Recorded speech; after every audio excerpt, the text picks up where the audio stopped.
Po natin si Sir Joe Zaldarriaga, ang Vice President and Head of Corporate Communications ng Meralco. Good morning, Morning, Sir Joe.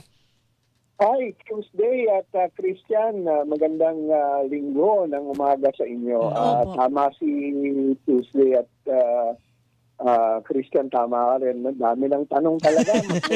Oo. Alam ko, Sir Joe, hindi ito yung first Isang time. linggo na yata. Ito pati Ayan yung na personal post ko to inform the public. Nabasa ko mo nga yung yun. Iba doon. Yung iba doon hindi na related sa Sa Meralco. trabaho ko dahil tinatanong nung isa kung pwede daw akong murahin Sabi ko, Grabe naman. I think emotions are high. Yes. Pag ganito, I've been in the communications industry for 40 years. Mhm. Parang napapansin ko lang nawawala na yung tamang diskurso at bagkus ay napapalitan ng Galit na lang. naaanghang na sentimiento na minsan wala ng logic. So let's try to put everything in perspective. Kumbaga ipapaliwanag natin na malinaw at yung mga kumakalat sa social media na may kasamang maling impormasyon, galit, Iba malisyoso.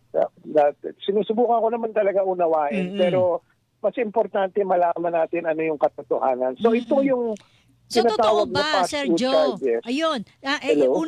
Unang tanong, Sir Joe. Oo. Totoo ba yung mga nakapost na mayroon daw surge o bigla ang pagtaas ng electricity bills? Yun At muna. Oo. saan ba nanggagaling yung taas na yun? Ito lang muna ang sasabihin ko. Yung tinatawag na surge ay depende sa gamit ng consumer, in terms of, kasi summer ngayon mapapansin na rin natin na talagang mainit ang panahon, kaya naman patuloy yung pagtaas ng Konsumo. consumption. Kasi kapag tag-init, ang tawag namin dito, seasonality of consumption.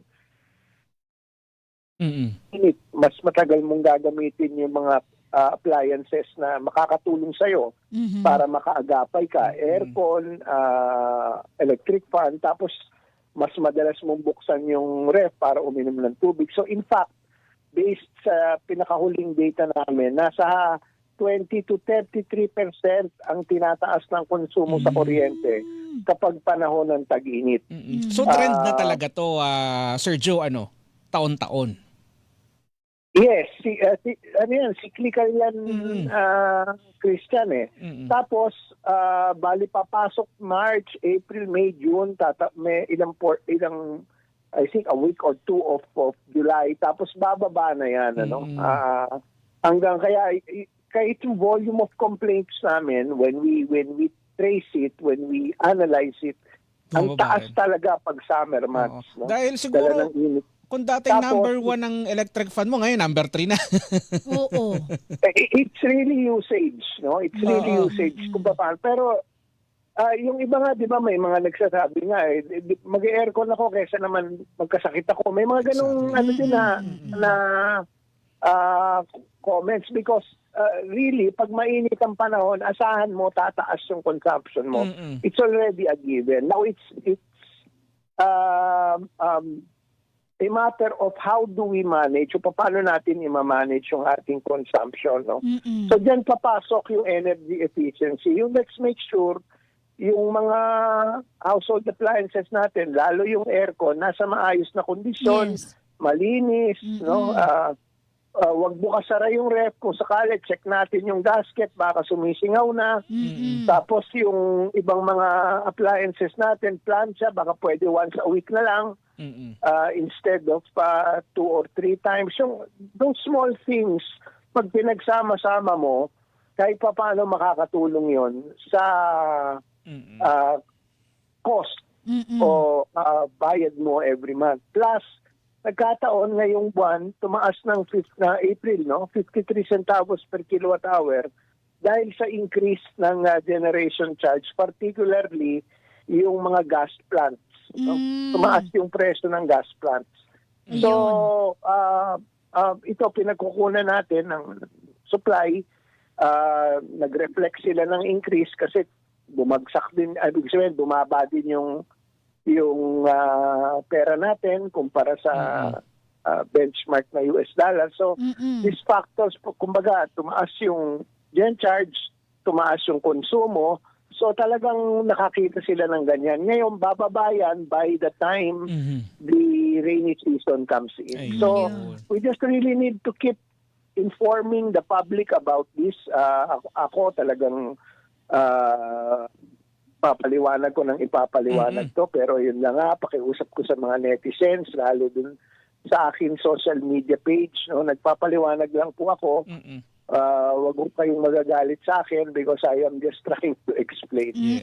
Pero naunawaan ko naman bakit ganun yung sentimiento sa ground. Kaya nga, kailangan ko pa rin magpaliwanag, mag-explain.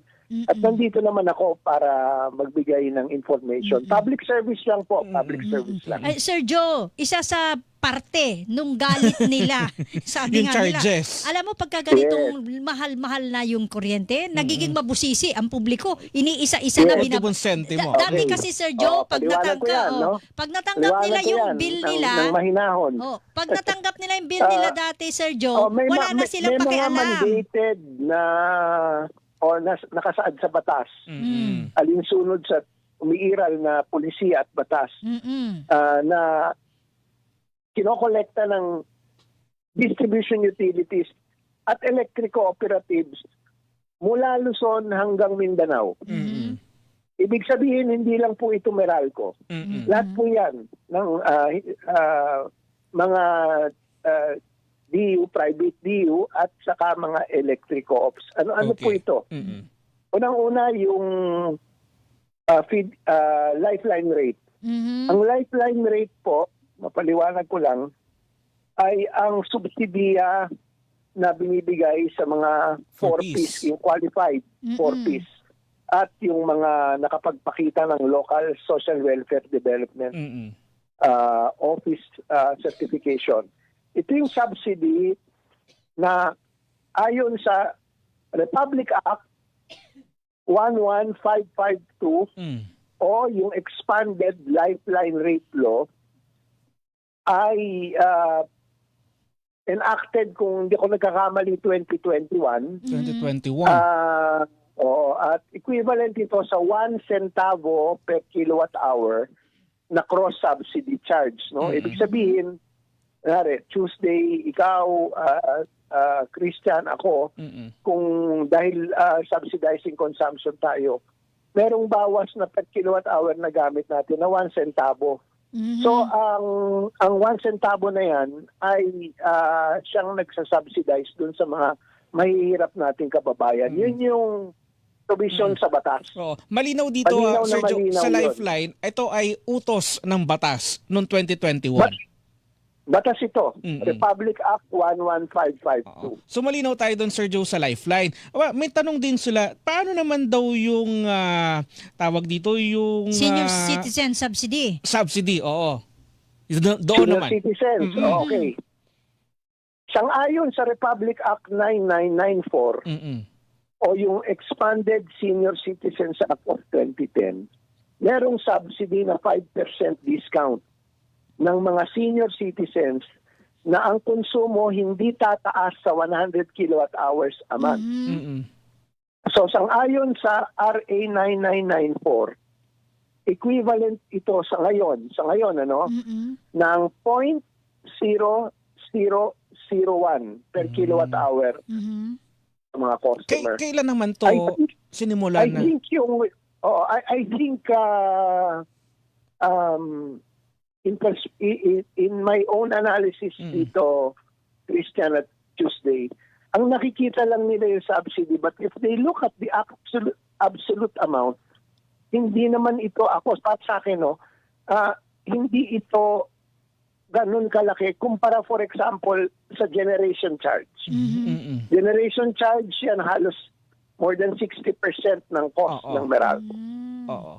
At ng lahat ng I would presume lahat ng DUs at saka electric cooperatives.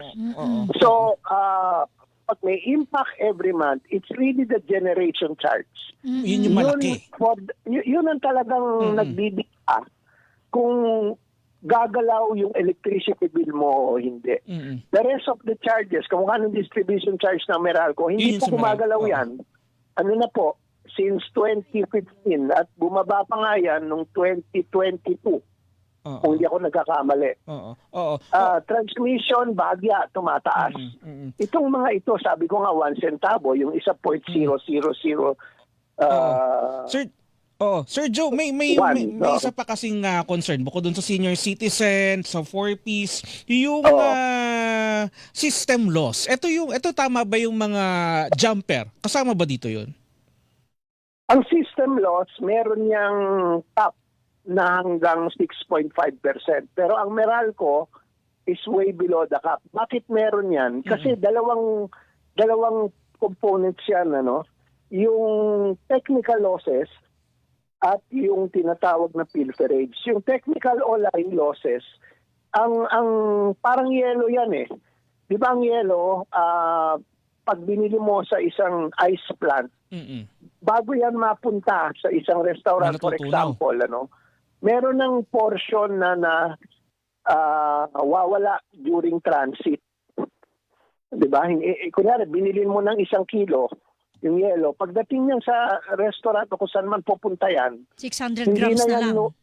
Hindi na yan 1 kilo. Similarly, from the generation plant to pagtawid niya sa transmission, pagsalo ng distribution, meron ng tinatawag na natural line losses, yung heat loss. Meron talagang nawawalang portion. Kaya ang batas, nilagyan ng cap o hanggang dito lang kayo private use. 6.5%. Okay. Ang mga electric cooperatives, dahil siyempre iba naman yung sitwasyon nila, mas mataas pa yung level ng system loss nila. So sa Kung di madaling ako salita, nagkakamali- Sir Joe, lahat ng ito ay nangyayari dahil doon sa umiiral na batas. Na ginawa ng mga Tama mambabatas. po. At saka may rules po, no? May rules. Kasi heavily regulated kami. Oo. So ako, itong pinapaliwanag ko to, Meralco is only a part of the energy supply chain. Okay. Si Joe Saldarriaga po, Meralco po ang kanyang pinaglilingkuran at yung mga customers po na Meralco. So tama ba? Pero itong pinapaliwanag ko para sa buong bansa na po. I am trying to explain and put into perspective that this is nationwide. Okay. Yes. Yun. Itong issue natin, no? Hindi lang po ito unique to Meralco. And therefore, I think it is imperative on my part to keep explaining. Kaya pinapaliwanag ko to, yung home electricity bill na Meralco, highly regulated yan. Ganoon din po lahat ng electricity bill ng mga private BUs at saka mga electric co-ops. Wala kami pwede pong ilagay dyan na 1 sentimo nang hindi ho aprobado sa ilalim ng batas at sa ilalim ng regulations at rules po Alright. ng ERC. Ayan. So, yan lang Dahil- muna sa ngayon, Sir Joe. Naubusan tayong oras, pasensya na. Pero alam ko, gusto nyo pang ipaliwanag ng mahaba-haba yan. Sa susunod na mga programa, baka maimbitahan po kayo ulit para at least makuha naman yung side ng Meralco para dito sa mga sentimiento ng ating publiko. Ang malinaw dyan sa 100% Yes, thank you. hindi napupunta sa Meralco. Oo.